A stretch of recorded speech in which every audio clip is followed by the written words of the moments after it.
Have you ever wondered what you'd do if you got stuck in quicksand?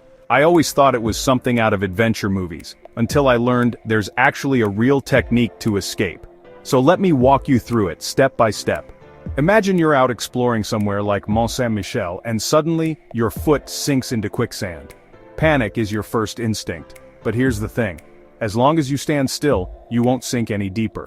But the moment you try to yank out one leg, that's when the trouble starts. Water rushes under your leg, loosening the sand, and suddenly, you're sinking. If you move too much, don't worry, you won't be dragged under like in the movies. That's because of buoyancy, Archimedes' principle. Now here's the trick to getting out.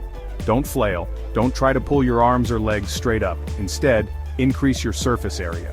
That means lying back slowly to get horizontal, almost like you're floating on your back in a pool. Then, gently wiggle your legs back and forth. Think of it like paddling slowly. This loosens the sand.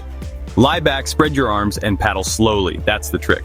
And lets water flow around your legs, making it easier for them to rise to the surface. Stay calm, keep your upper body still, and let your legs do the gentle work. Once you feel your legs freeing up, keep inching your way to firmer ground, staying as horizontal as possible.